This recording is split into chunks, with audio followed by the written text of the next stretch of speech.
함께 하늘의 부르심을 받은 거룩한 형제들아, 우리가 믿는 도리의 사도이시며 대제사장이신 예수를 깊이 생각하라.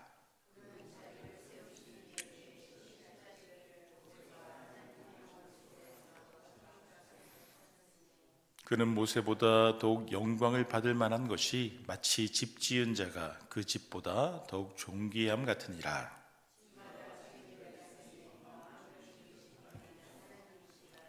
또한 모세는 장래에 말할 것을 증언하기 위하여 하나님의 온 집에서 종으로서 신실하였고, 그리스도는 하나님의 집을 맡은 아들로서 그와 같이 하셨으니 우리가 소망의 확신과 자랑을 끝까지 굳게 잡고 있으면 우리는 그의 집이라.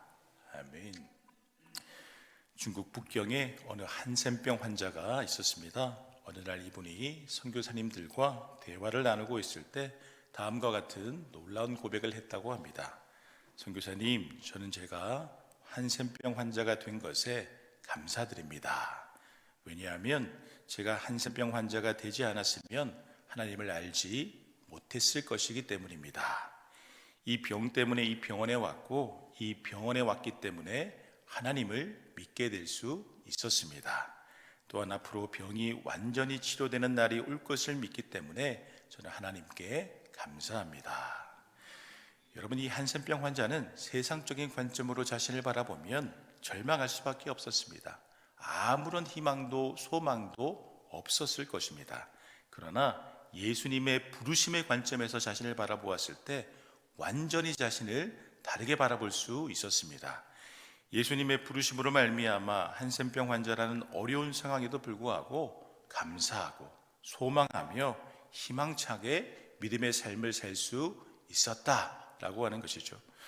여러분, 예수님의 부르심의 은혜를 분명히 깨닫게 되면 사람의 생각과 삶이 이렇게 놀랍게 바뀌어질 수 있다고 하는 것을 분명히 믿으시기 바랍니다.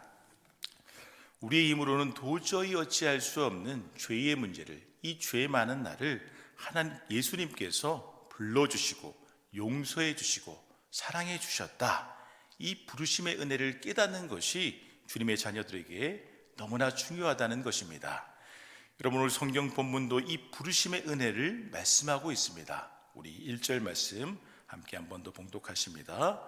그러므로 함께 하늘의 부르심을 받은 거룩한 형제들아, 우리가 믿는 도리의 사도이시며 대제사장이신 예수를 깊이 생각하라. 아멘. 함께 하늘의 부르심을 받은 거룩한 형제들아. 여러분, 우리는 어떠한 존재이다 성경이 말씀하고 있습니까? 우리는 하늘의 부르심을 함께 받았다, 그렇게 말씀하고 있는 것입니다. 이 말인즉슨 하나님의 섭리와 예정 속에서 이 땅을 창조하신 너무나 놀라우신 하나님이 우리를 직접 부르셨다 말씀하고 있는 것입니다. 여러분, 간혹 청와대나 백악관에 초청을 받아가는 사람들이 공통적으로 하는 말이 참으로 영광스러운 자리였다, 내 생에 잊지 못할 자리였다, 그렇게 말하지 않습니까? 세상의 대통령이 나를 불러주어도 참으로 영광스러운 것인데, 그런데 이 땅을 창조하신 전지전능하신 거룩하신 하나님께서 죄 많은 우리를 부르셨다라고 하는 것은 인간의 언어로는 도저히 표현할 수 없는 참으로 영광스러운 것입니다.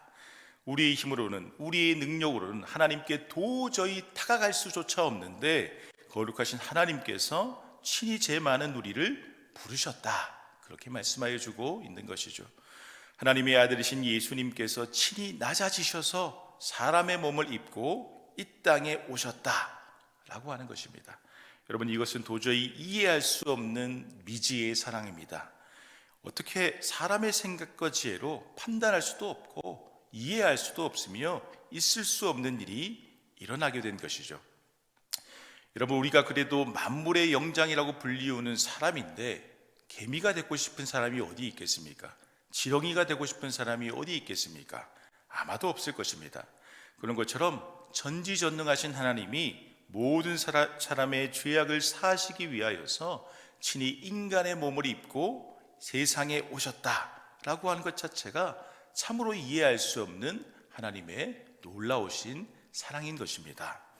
그래서 여러분, 우리는 하나님이 처음 우리를 불러주셨던 그 은혜의 순간을 잊지 말아야 합니다. 주님이 우리를 인격적으로 만나주셨던 그 따뜻한 순간, 성경의 말씀이 하나님의 말씀으로 다가왔던 그 은혜의 순간, 성령의 충만함을 경험하였던 그 신비하고 뜨거웠던 순간, 그 순간들을 우리는 영원히 기억하면서 우리의 주님인 예수님을 깊이 생각해야 된다라고 하는 것입니다. 여러분, 저도 어려울 때마다, 힘이 들고 지칠 때마다 주님이 저를 만나주신 그 은혜를 상기하며 기억할 때가 많이 있습니다. 낡은 지하 새벽 기도실에서 주님과 뜨겁게 만났던 기억들, 학교 도서관에서 성경책과 신앙서적을 통하여서 주님의 뜻과 주님의 사랑을 충만히 기억했던 순간들, 죽을 고비가 있었지만 기적같이 살려주셨던 순간들, 그 주님의 은혜를 생각할 때 다시 힘을 내고 내게 주어진 사역에 집중할 수가 있게 되는 것이죠. 여러분들도 모두 주님을 뜨겁게 만났던 기억이 있을 것입니다. 그 뜨거웠던 순간, 감격적인 순간, 잊을 수 없는 주님과의 그 만남의 순간을 여러분 반드시 기억하시기 바랍니다. 그 은혜의 순간을 기억할 때 우리는 춥고 매서운 겨울과 같은 어려운 순간을 이겨낼 수 있으며 한 발 한 발 어려움 속에서도 믿음으로 걸어나갈 수 있게 되는 것입니다. 여러분, 또한 우리는 예수님의 말씀과 삶을 깊이 생각하고 주님의 뜻에 순종해야 합니다. 우리 본문 2절과 3절 말씀 함께 봉독하십니다. 그는 자기를 세우신 이에게 신실하시기를 모세가 하나님의 온 집에서 한 것과 같이 하셨으니 그는 모세보다 더욱 영광을 받을 만한 것이 마치 집 지은 자가 그 집보다 더욱 존귀함 같으니라.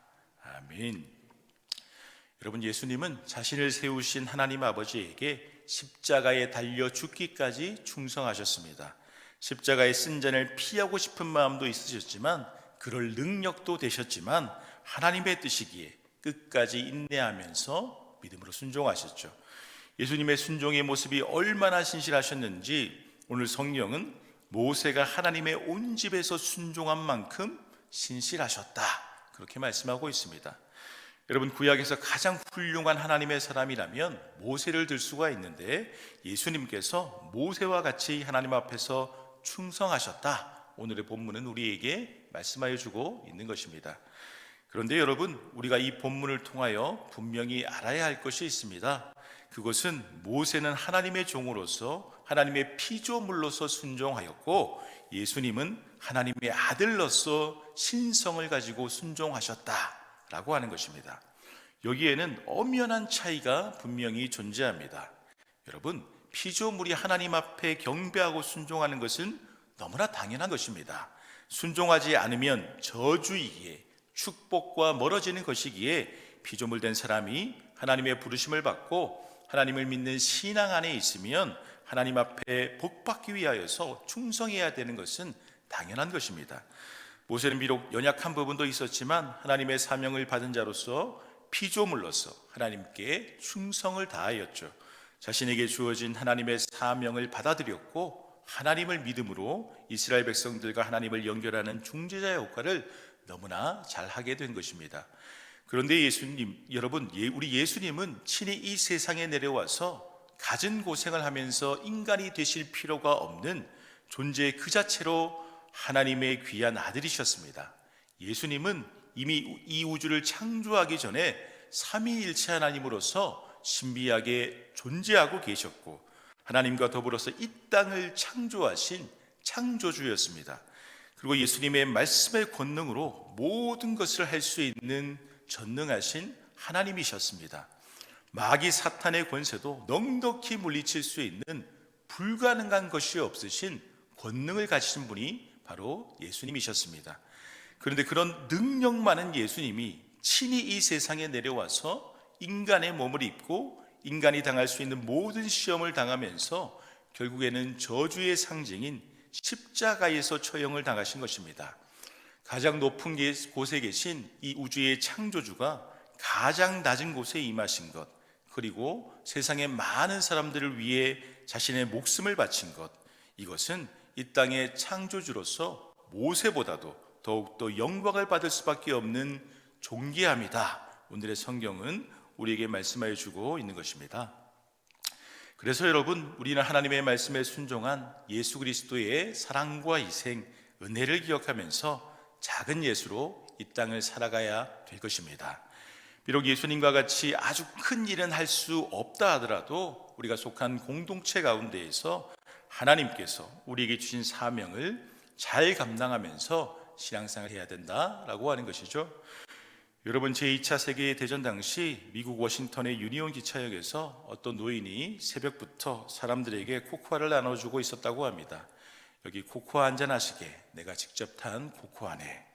당시 2차 세계대전에 참전하러 모집된 젊은 군인들이 특히나 많이 있었는데, 이 노인은 다리가 불편한지 쩔뚝쩔뚝거리면서도 손수 청년들을 찾아다니면서 코코아를 나눠주고 있었습니다.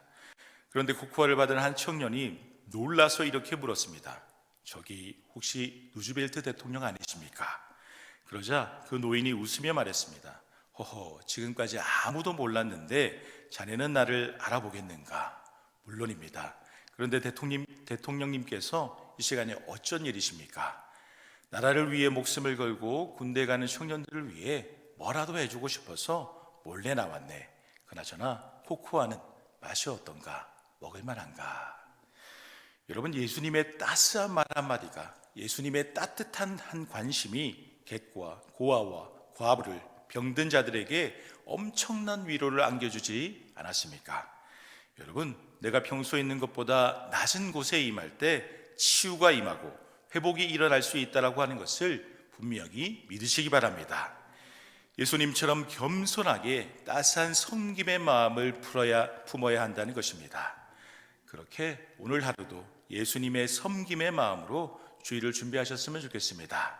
그래서 주님의 성전에 부족한 것을 채워주고 새는 것을 메꾸어주며 사랑이 필요한 것에 사랑을 전하며 주일을 준비할 수 있는 저와 여러분들이 될 수 있기를 간절히 소망합니다. 하나님, 오늘도 새벽의 시간에 먼저 나와서 주님의 말씀 또 함께 보고 또 기도하고 또 찬양할 수 있는 예배의 시간을 허락하여 주시니 감사를 드립니다.